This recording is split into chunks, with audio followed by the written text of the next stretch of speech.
بسم اللہ الرحمن الرحیم۔ کیا حال ہے دوستو؟ امید ہے اللہ تعالیٰ کے فضل و کرم سے آپ خیریت سے ہوں گے۔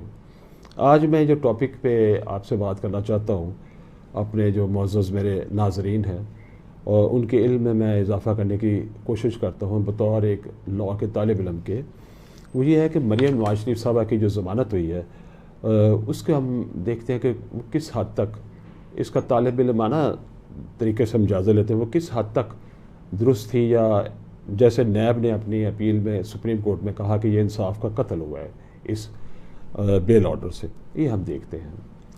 اب دیکھیے، یہ لاہور ہائی کورٹ کا 2 رکنی بینچ تھا جن کے معزز جج صاحبان نے 31 اکتوبر 2019 میں مریم نواز شریف صاحبہ کی ضمانت لی۔ تو ان کی 3 اس میں جو یہ تھے، چودھری شوگر ملز کا یہ کیس تھا، تو اس میں 3 پوائنٹس تھے جو مین تھے، میں آپ کو ورز کر دیتا ہوں۔ اس میں انہوں نے فرمایا کہ باہر کا جو ایک آدمی تھا، ناصر عبداللہ لوتھا صاحب تھے، تو انہوں نے کہا کہ جوڈیشل مجسٹریٹ صاحب کے سامنے جب 164 ضابطہ فوجداری کا بیان ہوا تو وہ ملزمہ کی غیر موجودگی میں لیا گیا تھا، لہٰذا یہ بیان ان کے خلاف استعمال نہیں کیا جا سکتا، اور یہ کہ یہ بیان وزارت داخلہ سے بھی تصدیق شدہ نہیں ہے، اور پراسیکیوشن نے دیگر غیر ملکیوں کے بیانات بھی قلم بند نہ کیے تھے، ریکارڈ نہ کیے تھے۔ ہم یہ تینوں پوائنٹوں کو میں ایک ایک کر کے ڈسکس کر لیتا ہوں تاکہ آپ کے ذہن میں یہ کلیئر ہو جائے۔ دیکھیے، میرے خیال میں یہ گراؤنڈ درست نہیں تھی، اس لیے درست نہیں تھی کہ کبھی بھی جب 164 ضابطہ فوجداری کا بیان جب کوئی کسی بھی گواہ کا ریکارڈ کیا جاتا ہے تو اس کا مقصد ہوتا ہے کہ یہ گواہ کو غیر ملک چلا جائے گا، پیچھے پھر اویلیبل نہیں رہے گا، یہ فوت نہ ہو جائے، یا اس طرح کی کوئی ارجنسی ہوتی ہے، یا اور بھی کوئی وجہ ہو سکتی ہے، تو 164 ضابطہ فوجداری کا بیان قلم بند کرا دیتی ہے پروسیکیوشن۔ اس میں مجسٹریٹ صاحب جو ہے وہ ایک نوٹس ضرور جاری کرتے ہیں ملزم کو، تاکہ وہ آئے اور اس کے اوپر جرا کر لے، ورنہ اگر وہ ملزم جرا نہیں کرے گا نوٹس دینے کے باوجود، تو اس کے بعد اگر گواہ بعد میں نہ ملا تو وہی بیان ان کے خلاف پڑھا جائے گا بغیر جرا کے۔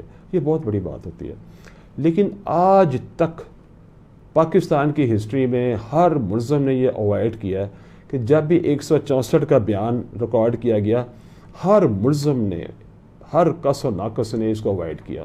اس لیے اوائڈ کیا کہ بھی اس کے بعد کہیں یہ اس کے خلاف بیان استعمال نہ ہو جائے۔ مریم نواز شریف صاحبہ کو تو اس نے تو آنا ہی نہیں تھا، انہوں نے تو بڑے بڑے وکلاء کی خدمات حاصل تھی، ان کو نوٹس جاری کیا گیا تھا، لیکن انہوں نے آنا ہی نہیں تھا، نہ وہ آئیں نہ انہوں نے آنا تھا۔ تو ویسے بھی یہ جو پوائنٹ ہے یہ ایویڈنس کا ایک حصہ ہے، جو استغاثہ نے شہادت پیش کرنی ہے ابھی اس کا ایک حصہ ہے۔ ناصر لوتھا صاحب کا جو بیان ہے یہ کتنی اہمیت کا حامل ہے، اس کو کتنی اہمیت دینی ہے، یہ کیس کے میرٹ سے تعلق رکھتا ہے، لیکن اس ایک واقعے کے بیل کی بنیاد میری رائے میں تو نہیں بنایا جا سکتا، یہ ایکسٹرا آرڈنری بات ہے۔ اچھا، دوسری اس پہ پوائنٹ یہ تھا کہ ملزمہ پر 2 ارب روپے کی منی لانڈرنگ کا الزام لگایا گیا ہے کہ اس نے عبداللہ لوتھا کے ذریعے یہ رقم بھیجی تھی، لیکن چودھری شوگر ملز کو اس میں نامزد نہیں کیا گیا، اور یہ رقم اگرچہ چودھری شوگر ملز کے اکاؤنٹس میں رقم جاتی رہی ہے، لیکن پاناما پیپر ملز میں چودھری شوگر ملز مرکزی مدعا نہیں رہا، تو لہٰذا یہ جو ہے نا اس کو ضمانت دی گئی ہے۔ اب یہ بھی ایک میرٹ کی بات ہے، ایسا ہوا، یہ ایک میرٹ کی بات ہے، اس میں میرے نہیں ذاتی رائے میں یہ اس میں بیل بنتی ہے۔ اور تیسرے نمبر پہ ویسے انسانی ہمدردی کی بنیاد پہ اس کو بیل دے گئی کہ ملزمہ کے والد کی طبیعت خراب ہے اور وہ ان کی دیکھ بھال کے لیے ساتھ رہنا چاہتی ہے، لہٰذا مجھے ضمانت دی جائے۔ اب یہ تو ویسے ہی، یہ تو ضمانت کی گراؤنڈ کوئی بھی نہیں ہے، اس میں تو عدالتیں کبھی کبھی یہ دیکھ لیتی ہیں کہ اس میں ہارڈ شپ دیکھ لیتی ہے، کوئی ہے تو وہ دے سکتی ہیں، خاص طور پر عدالت عالیہ تو دے سکتی ہے، لیکن اس کے قانونی وجہ کوئی نہیں ہے، قانون میں اس کی ایکوٹی ہے، احسان ہے، اور قانونی وجہ کوئی نہیں ہے۔ لہٰذا میری دانش میں نیب کے نے اس پہ اوپر بالکل صحیح اپیل کی ہے، میری دانش میں، میری ناقص رائے میں یہ اس کی بیل نہیں بنتی تھی، اور اس کی بیل اس لیے دی گئی کہ ملزمہ جو تھی وہ ایک، میں یہی کہوں گا کہ وہ ایکسٹرا آرڈنری حالات میں اس کے غیر معمولی طور پر سے بیل دی گئی ہے۔ اب نیب نے جو اپیل سپریم کورٹ میں داخل کیا انہوں نے یہی اعتراض میں اٹھایا. انہوں نے کہا کہ ہائی کورٹ نے درخواست ریکارڈ کو جو تھا درخواست ضمانت میں اس کو درست انداز میں نہیں دیکھا. مریم نواز شریف صاحبہ جو تھی وہ چودھری شوگر ملز کے 47% شیئرز کی شیئر ہولڈر رہی ہیں, حصہ دار رہی ہے حصص کی.